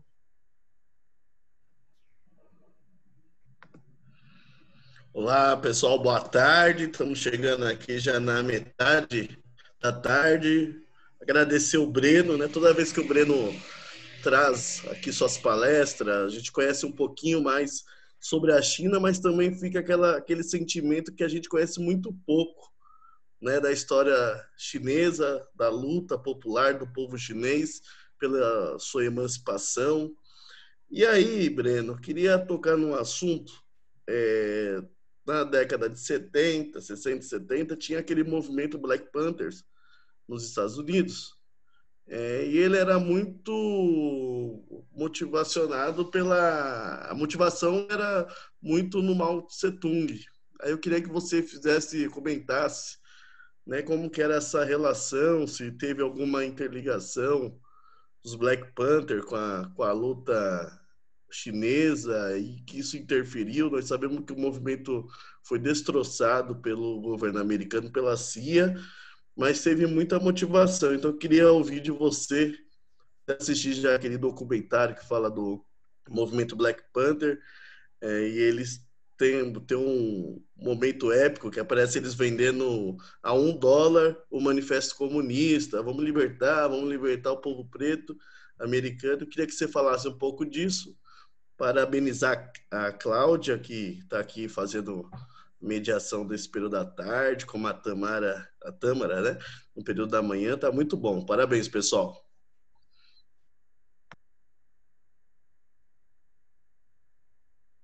Obrigada, Tiago. Obrigada pelas suas considerações. Daqui a pouco a gente retorna com o Bruno para estar respondendo todas as questões, para a gente também não ficar prolongando muito, né? Eu sei que muita gente quer participar, então eu quero informar que nesse momento a gente está encerrando as inscrições, o deputado Jacó acabou de se inscrever, então se mais alguém tem alguma dúvida, a gente pode estar ajustando o tempo para que não fique tão longo, né? E o companheiro Breno ainda tem uma tarefa aí, né, Breno? Muitas respostas aí para dar. Pronto, deixe eu contribuir aqui. Eu quero saudar aqui a Carlão, de Carapicuíba, São Paulo. Ele também é pré-candidato e membro da coordenação da CUT de Osasco e membro do coletivo de assuntos jurídicos da CUT. E também ele é membro do coletivo de raça da APEOSP. Se eu errei, me perdoe. APEOSP. Isso. Pronto, agora eu quero chamar rapidinho aqui, gente, porque as coisas são dinâmicas, me perdoe. O companheiro Fabiano, que está inscrito logo após o deputado Jacó, e a gente encerra as inscrições após de Jacó. Caso tenha alguma dúvida, a gente retoma. Faz favor, eu estou inscrito aqui no espaço. Quem fala? Desculpe. Quem fala é Fabiano? Você me ouve, companheiro Fabiano?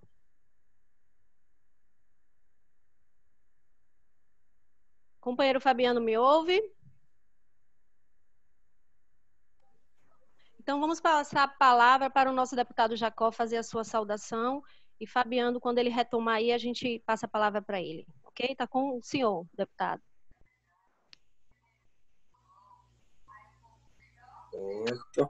Pronto, boa tarde para todo mundo.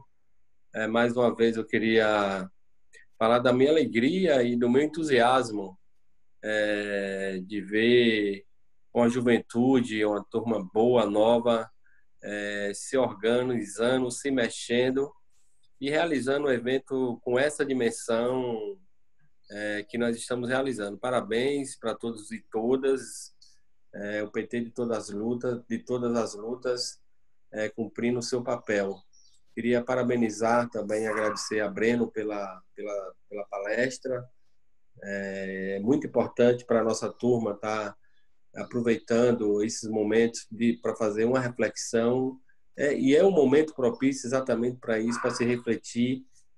Nós estamos num impasse e, com certeza, temos que beber nas experiências já acumuladas aí ao longo da história. Eu só queria parabenizar a Cláudia também pela condução e queria só perguntar a Breno, na visão dele, como é que ele enxerga, porque a China é um país que tem um planejamento estratégico de longo prazo, né? Eles pensam a China para 20, 30 anos para frente. E o que a China está desempenhando hoje no mundo, esse papel de interferência, né, de protagonismo no planeta, isso é algo que foi pensado lá atrás. E nessa perspectiva eu queria ouvir de Breno, né, como é que se projeta a China para o futuro, qual a visão de futuro um pouco dos chineses, o que é que se percebe desse povo, né, que se consolida como uma potência econômica, né, e está se consolidando cada vez mais como uma potência comercial. Mas como é que se enxergaria aqui essas relações da China na América Latina para os próximos 20 anos? Era um pouco isso aí.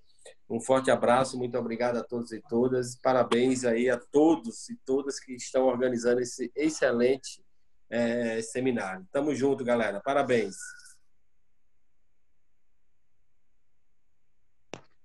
Ok, deputado, muito obrigada pela sua participação. O senhor que é um companheiro que nos honra muito, está na luta diária aí, né? Então, Fabiano, deixa eu ver se Fabiano já retornou com o som.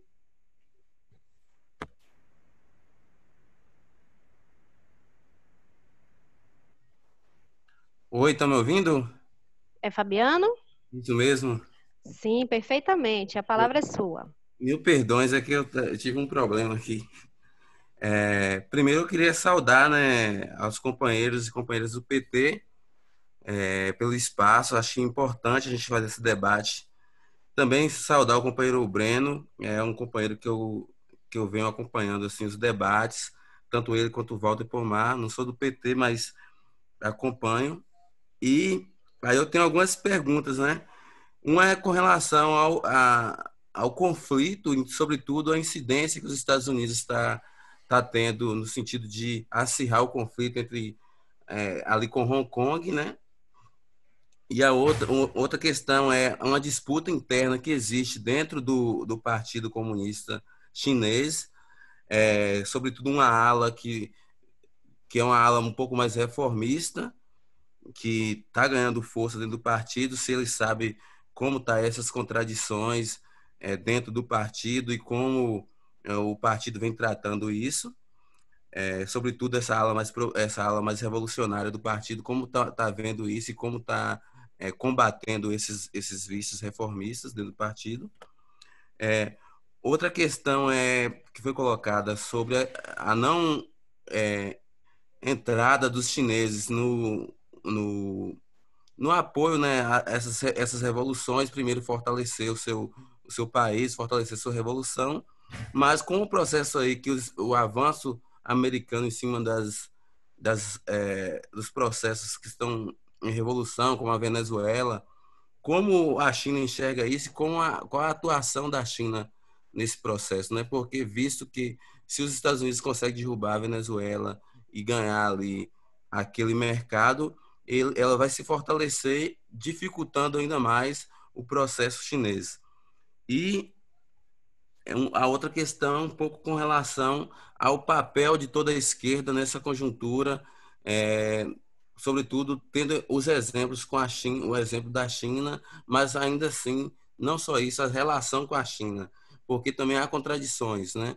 Por exemplo, a contradição dos chineses nesse processo de acúmulo de capital. Por exemplo, aqui na Bahia, como o companheiro colocou, existe essa contradição por exemplo, da ferrovia, a ferrovia oeste-leste. Então, várias outras questões que estão no seio do avanço da China no sentido de ganhar mais espaço econômico, que contribuem para uma dificuldade assim dessa relação da nossa esquerda com lidar com essa situação. Não sei se me fiz entender, acho que era um pouco disso. Obrigado e peço desculpas se foi muito longo e prolixo. Nada, companheiro Fabiano, muito obrigada pela sua contribuição. Eu quero passar agora, voltar a palavra para o Breno, que a gente já tem um acúmulo aí de perguntas, né? Para Bruno fazer a intervenção dele, e tem mais um companheiro inscrito ao final. Obrigada. Eu proporia, por causa do horário, talvez fosse o caso de esse outro companheiro também falar, e aí eu já faço tudo junto. Porque eu acho que a gente não vai ter chance, por causa do horário, de uma terceira rodada. Né? Pronto, perfeito. Então, com a palavra, José Luiz, por gentileza, companheiro. Vamos seguir. Após a fala de José, retorna para o Breno.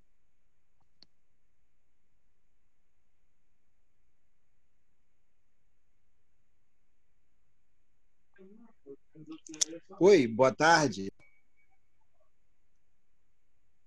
Boa tarde. Está me ouvindo? Estamos te ouvindo sim, Zé Luiz. Pode continuar. Primeiro, quero parabenizar a direção do PT de Salvador, né, por essa iniciativa. Quero parabenizar a Cláudia pela condução do trabalho. Eu acho assim, fenomenal ter as mulheres à frente desse processo. E para o professor Breno, eu gostaria de falar com ele como ele vê a relação da China com Cuba, né? De que forma a China tem contribuído para ajudar Cuba a furar esse bloqueio, né? Do mesmo jeito em relação à Venezuela. Porque o que ocorre, né? E aí eu vi alguém reclamando, dizendo que os estudantes cubanos, né, estão sem espaço para poder atuar na área da sua formação. Mas é extremamente difícil vencer esse bloqueio, né? Porque Cuba ela se pauta pela solidariedade, né? Pelo comprometimento com a saúde pública em qualquer espaço onde ela pode contribuir, né? Então, isso se contrapõe aos interesses dos Estados Unidos, que quer o individualismo, quer massacrar, quer inviabilizar esse projeto que poderia ser um modelo para todo mundo. Então, é nesse sentido. Eu gostaria que falasse um pouco. E em relação à própria visão do povo chinês sobre a sua história. Como é que ele vê o estadunidense? Como é que ele vê a América Latina? Se pudesse falar um pouquinho mais, para poder a gente entender um pouco mais a visão do cidadão comum chinês. Muito obrigado e boa tarde.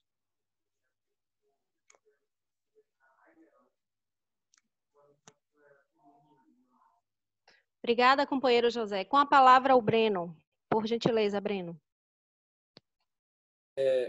Eu vou tentar percorrer as diversas questões que foram postas. Algumas, talvez eu possa contribuir com mais eficácia, outras, eventualmente, me faltará conhecimento ou tempo. Há questões que eu não saberei responder. E eu apontarei quais são essas, ou que escasseiam informações a esse respeito. Primeiro, a questão do professor Jorge. A China, efetivamente, contou com um baixo custo da força de trabalho como um fator de atração durante décadas. Ou seja, a China não é um país, pelas suas características, que seja capaz de ter excedente de riquezas naturais como alavanca do desenvolvimento. E o que ela teve foi baixo custo de produção, baixos impostos, baixos salários para aquelas empresas que se instalassem no país. Esse baixo custo da força de trabalho se estendeu praticamente até a primeira década do século XXI. Esse cenário já está mudando. A China hoje tem um salário médio superior ao Brasil e ao México.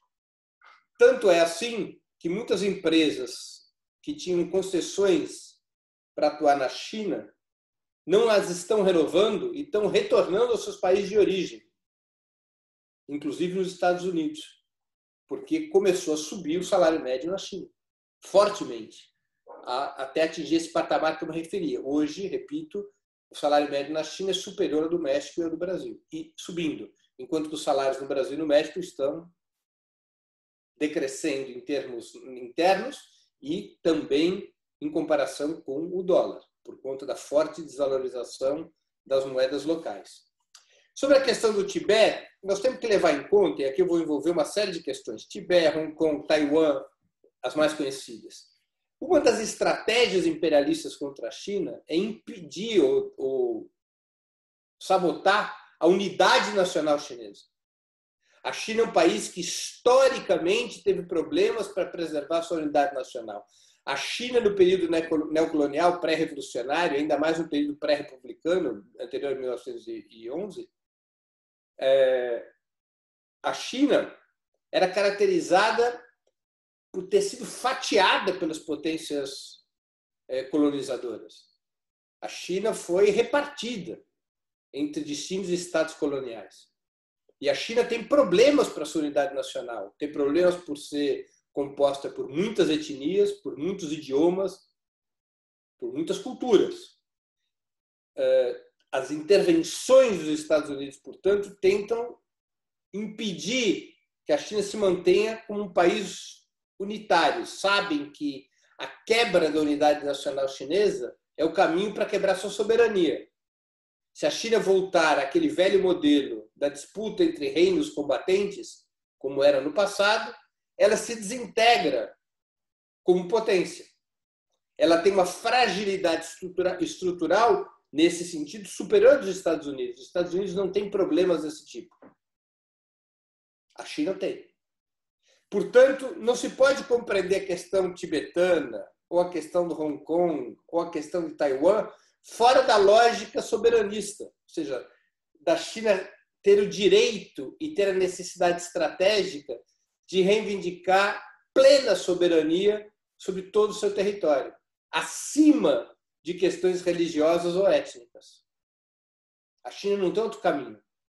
Outro caminho levaria o país à secessão,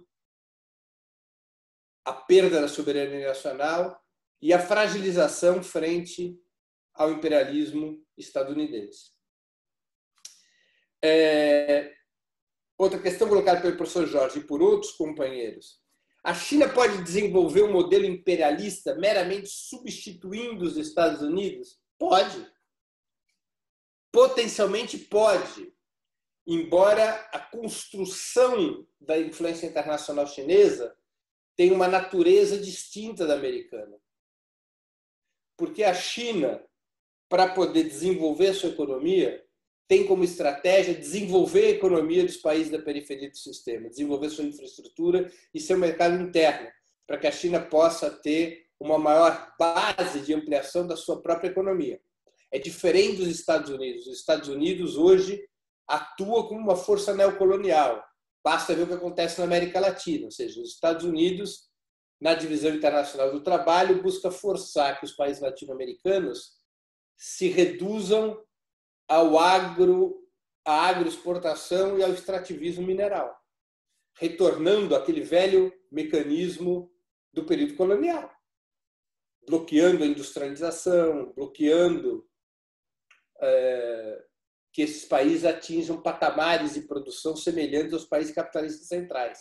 A China tem uma outra lógica pelos interesses da sua própria economia, não é uma questão moral. A economia chinesa, para se expandir, precisa da expansão do mercado interno, precisa da expansão da industrialização dos países com os quais estabelece parceria.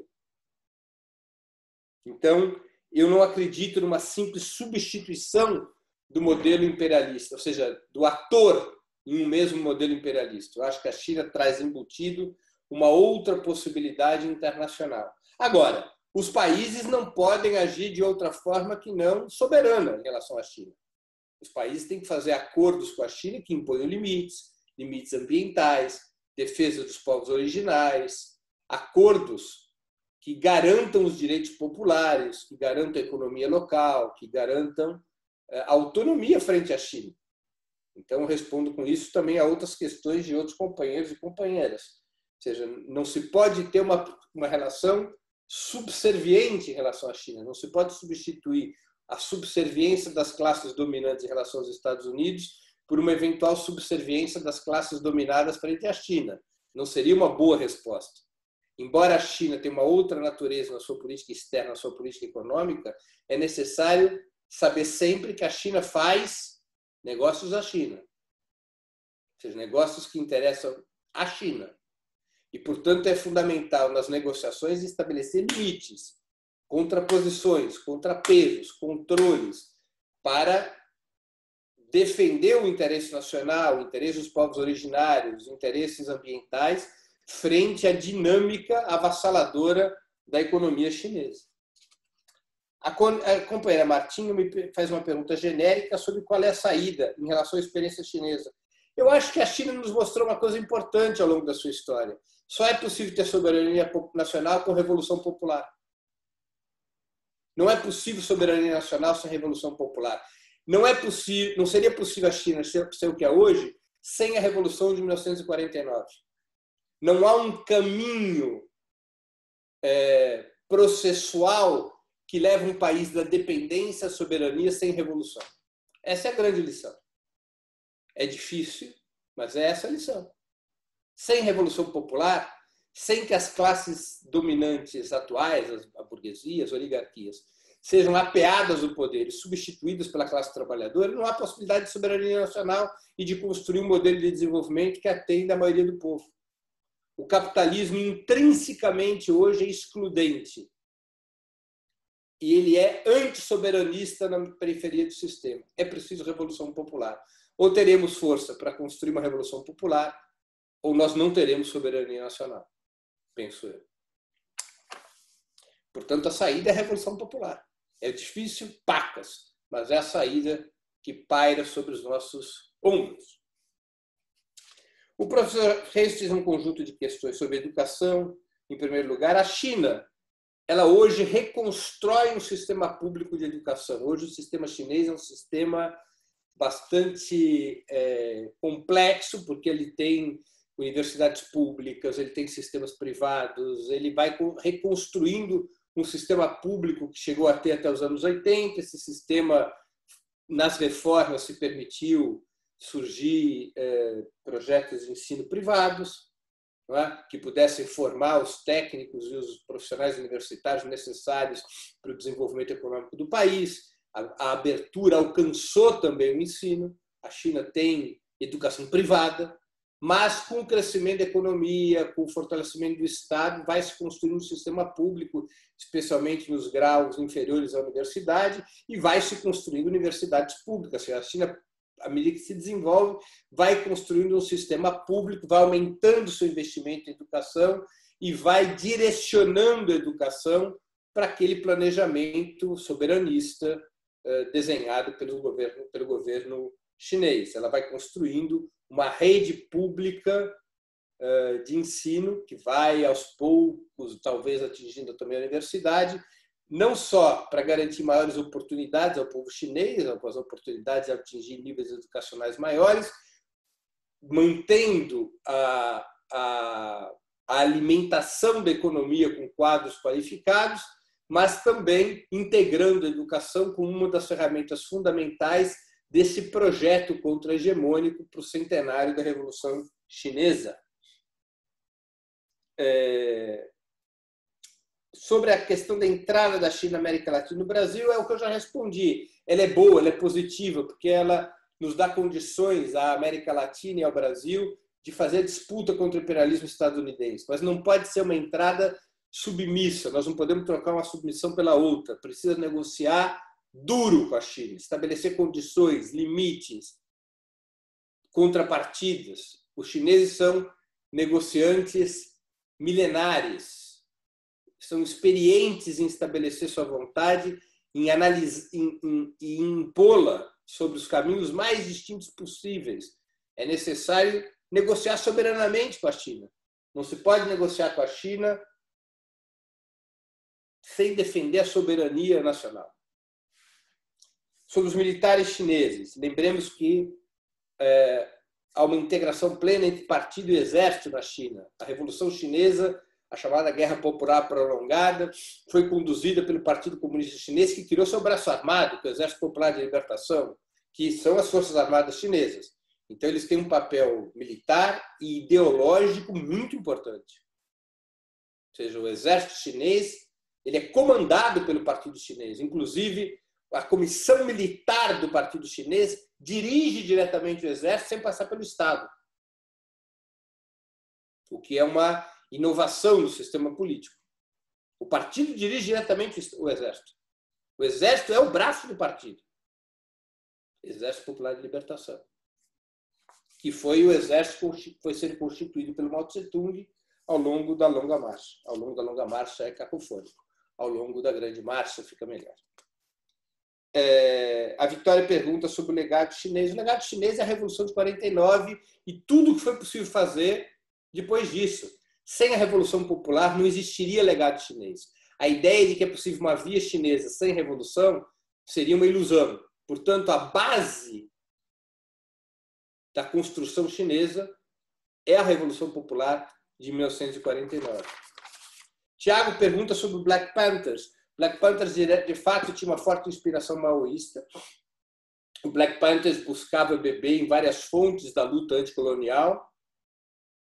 portanto, e da luta antirracista, compreendia o racismo contra os negros americanos como parte de um sistema colonial e, portanto, da mesma maneira que foi beber em teóricos negros como Fanon, também bebeu das experiências revolucionárias anticoloniais, como a da China e do Vietnã, e também da Coreia, num certo sentido.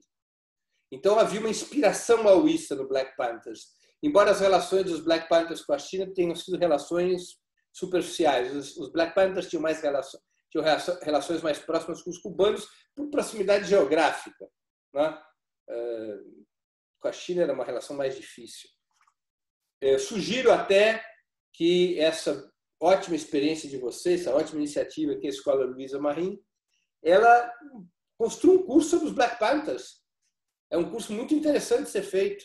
Eu tive a oportunidade de ficar um mês nos Estados Unidos em 2014. A matéria que eu fiz para o Opera Mundi foi sobre os presos políticos nos Estados Unidos. São mais de 60 presos políticos, alguns deles presos há quase 50 anos. 70% deles oriundos dos Black Panthers ou das dissidências dos Black Panthers depois do fim dessa organização, especialmente do Black Liberation Army, que é o Exército Negro de Libertação, que era o braço que se constitui primeiramente como uma espécie de braço armado dos Black Panthers e depois tem vida autônoma. Vários dos seus militantes foram presos, condenados por assassinatos de policiais em tiroteios e foram condenados a penas infindáveis, a prisão perpétua ou penas nas quais eles nunca chegam à liberdade condicional. É um estudo interessante, estudar a luta do movimento negro norte-americano, em particular a experiência dos Black Panthers, tem muito a nos ensinar. Sobre a relação China-América Latina, eu já me referi, foi a pergunta do companheiro Jacó, do deputado e companheiro Jacó. Ou seja, a China é uma possibilidade de construir uma política internacional anti-imperialista, mas temos sempre que negociar soberanamente com a China. A China pensa em três coisas em primeiro lugar. Primeiro, na própria China, em segundo, na própria China, em terceiro, na própria China. Temos que saber disso. E sabendo disso, temos que pensar nos interesses brasileiros, segundo os interesses brasileiros e terceiro os interesses brasileiros, para negociar com a China. Não se pode amolecer com a China, que quanto menos se espera, ali o interesse chinês se estabelece e você fica numa situação delicada. Mas a China é uma aliança fundamental para enfrentar o inimigo central. O inimigo central são os Estados Unidos. Por fim, o companheiro José Luiz pergunta sobre a relação China-Cuba, entre outras questões que eu já busquei responder. É hoje uma relação bastante próxima. Recém assinaram um pacto pelo qual a China, em termos de investimento e de cooperação, praticamente alcançará valores semelhantes ao que a União Soviética tinha com Cuba, em valores corrigidos. Isso para Cuba é um grande avanço, é um avanço de grande importância. Temos que levar em conta também, e eu estou aqui continuando a responder as últimas perguntas, que a China hoje, no seu processo contra-hegemônico, desempenha um papel importante na geopolítica da América Latina. E por isso mesmo os Estados Unidos também reagem. A China tem um papel decisivo no suporte à Venezuela, no crédito à Venezuela, nos investimentos na Venezuela, no socorro econômico à Venezuela, na ajuda à Venezuela para enfrentar o bloqueio e as sanções dos Estados Unidos. Não é? Esse é um papel muito importante. E a China o faz porque considera que está já em condições de estabelecer uma cabeça de ponte na América Latina. Uma cabeça de ponte para disputar a hegemonia contra os Estados Unidos. E é nesse contexto que a China está reforçando suas relações com Cuba. A China, sob Xi Jinping, ela considera que já é forte o suficiente para entrar em territórios que antes considerava reservas de caça dos Estados Unidos, conforme os desígnios da velha doutrina Monroe. A China está vindo para a América Latina para fazer negócios, mas também para construir sua geopolítica contra-hegemônica.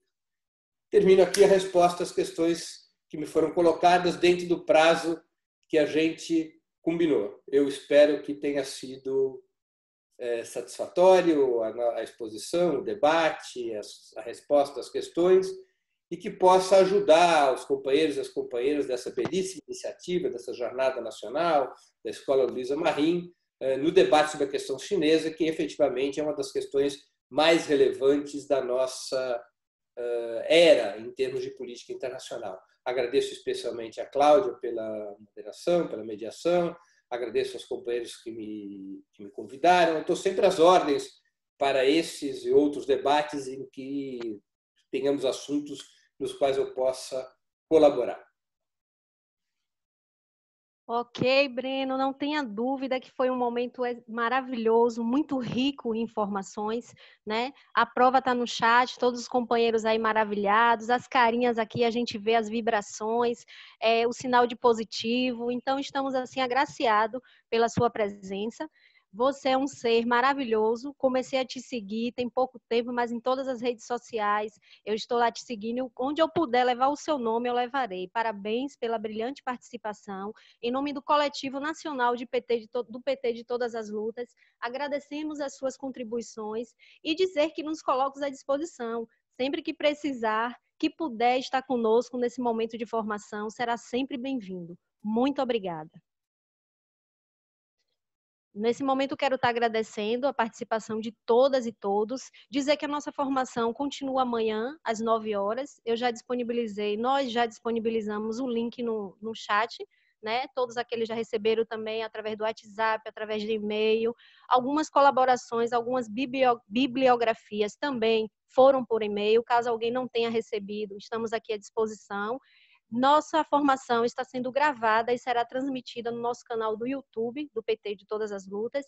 Então, agradecer imensamente a cada um e a cada uma que fez esse momento acontecer e conto com a presença de todos vocês amanhã. Breno, quer falar mais alguma coisa? Suas considerações finais? Fique à vontade.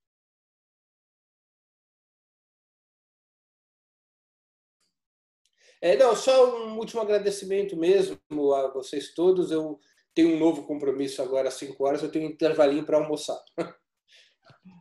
Tá joia, muito obrigada. E quero recomendar as companheiras e os companheiros que sigam o Opera Mundi, é um site de assuntos internacionais, como a gente já viu aqui. Tem a página do Breno também, Breno Altman no Facebook, canal do YouTube. Então é importante a gente estar valorizando esses companheiros que militam com a gente, né, na função de um mundo melhor. Muito obrigada a todas e a todos.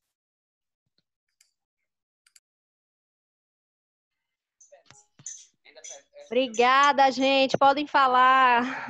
Boa tarde. Obrigada. Bom final de semana para você. Agora, Bolsonaro. Uma vez, agradeço Bolsonaro. Bolsonaro, fora Bolsonaro, já passou a sua hora. Fora Bolsonaro, sou. Leva o Mourão também, deixa que ele traça Bolsonaro. Cuida, quá, sou. Tinha que se ver a força do PT. Valeu, Breno. Puxou, hein? Parabéns a todos e todas. Amanhã tem mais, gente. Continua. 9 horas amanhã. Aqui na 8h30 vai estar aberto. Tá puxando isso, hein? Sala, Tem já. que continuar Às esse 8h30. trabalho de formação política. Já está deixando saudade. Hoje foi muito bom. Inscrições continuam abertas. Próxima semana. Obrigada. Estamos juntos. Estourada. Obrigada. Show de conhecimento. Valeu, Diabo.